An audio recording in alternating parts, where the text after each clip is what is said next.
अदालत। क्या यही है जिंदगी की अदालत? कार की पिछली सीट पर बैठी विमला देवी अपने आप से बातें कर रही थी। कार तेज गति से सड़क पर दौड़ रही थी। कुछ ही समय पश्चात कार ठीक वृद्धाश्रम के बाहर आकर रुकी। कार के ड्राइविंग सीट से बैठा 35-36 वर्ष का एक व्यक्ति पीछे बैठी विमला देवी से कहता है, माँ मुझे माफ कर दो। उसकी आंखों में आंसू बह रहे थे, परंतु विमला देवी एकदम कठोर पत्थर सी बनी हुई थी। उसने बेटे की ओर देखा भी नहीं। उनकी आवाज में गंभीरता थी। तुम वापस चले जाओ, यहाँ फिर कभी ना आना। तुम्हारी माँ मर चुकी है। यह कहकर वह अपना सामान लिए वृद्धाश्रम के अंदर प्रवेश करती है। बेटा गेट के बाहर खड़ा देखता ही रहता है। कार आश्रम से जा चुकी थी। अंदर गेट के सामने एक पीपल का पेड़ है, एक पुराना पीपल का पेड़। उसके सामने पहुंचकर विमला देवी अचानक रुक जाती है। उनका सिर चकराने लगता है।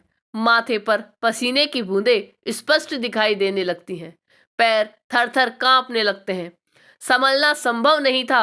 वह वहीं पेड़ की छांव में बैठ जाती है और खो जाती है अतीत के सपनों में। आज कॉलेज में आखिरी दिन था।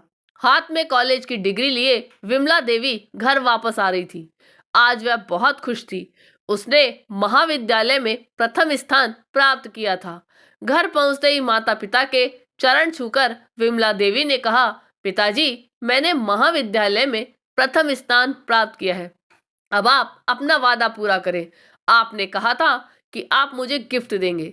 लाइए मेरा गिफ्ट मुझे दीजिए। विमला देवी की बातें सुनकर माता पिता दोनों एक दूसरे की ओर देखकर मुस्कुरा रहे थे। मुस्कुरा क्यों रहे हैं? लाइए ना मेरा गिफ्ट। यह कहते हुए वे वहीं सोफे पर बैठ गई। आज हम तुम्हें तुम्हारी जिंदगी की सबसे खूबसूरत गिफ्ट देने वाले हैं। रमेश और उसकी माँ तुम्हें देखने आ रहे हैं, तुम्हारी शादी का रिश्ता लेकर। पिता की बातें सुनकर वह शर्मा गई और अपने कमरे की ओर भागी। रमेश बाबू से भली भांति परिचित थी विमला देवी, या यूं कहे कि रमेश बाबू उसके लिए सब कुछ थे। 5 साल का प्रेम संबंध अब विवाह सूत्र में बनने वाला था। सचमुच उसके पिता ने आज उसे अनमोल गिफ्ट दिया था। रमेश बाबू अपने माता पिता की एकमात्र संतान थे।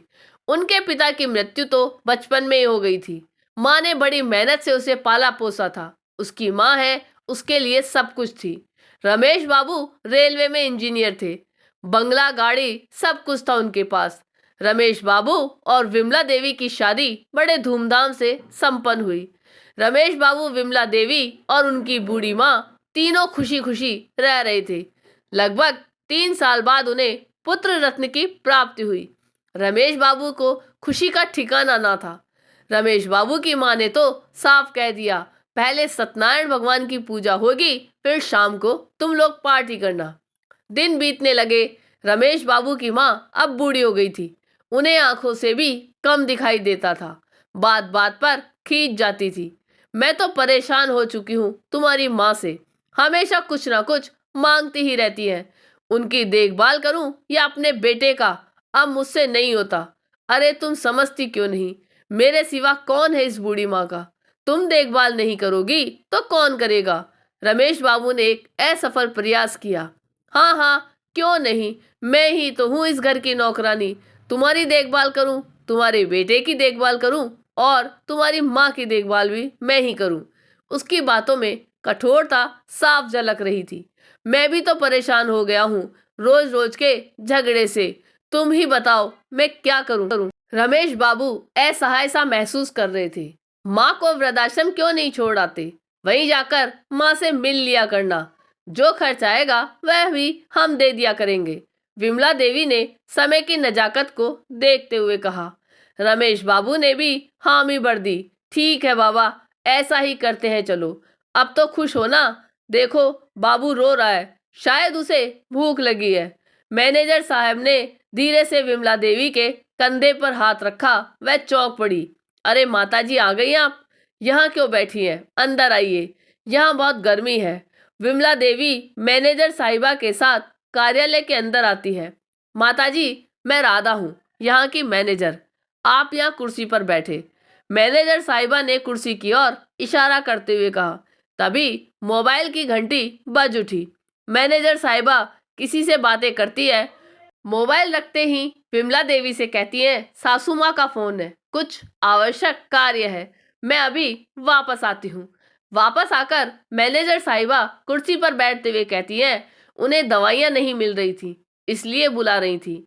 यदि हम उनकी सेवा नहीं करेंगे तो कौन करेगा? अपने बच्चों को कौन सा संस्कार देंगे हम? बड़े होकर वे भी तो ऐसा ही करेंगे, पहुंचाएंगे हमें भी किसी वृद्ध आश्रम में। राधा जी की बातें विमला देवी को जहरीली सुई की भांति चुभ रही थी। अचानक उनकी निगाह दीवार पर टंगे तस्वीरों पर टहलने लगी। उन तस्वीरों के भीड़ में शामिल सासू माँ की तस्वीर उन्हें देखकर मुस्कुरा रही थी, मानो व्यंग कर रही हो। विमला देवी मन ही मन सोचने लगी, शायद यही जिंदगी की अदालत है और यही अदालत का फैसला। आपको ये कहानी कैसी लगी यह कमेंट करके जरूर बताइएगा। चैनल पे नए हो तो सब्सक्राइब जरूर कीजिएगा और वीडियो को लाइक और शेयर कीजिएगा। धन्यवाद।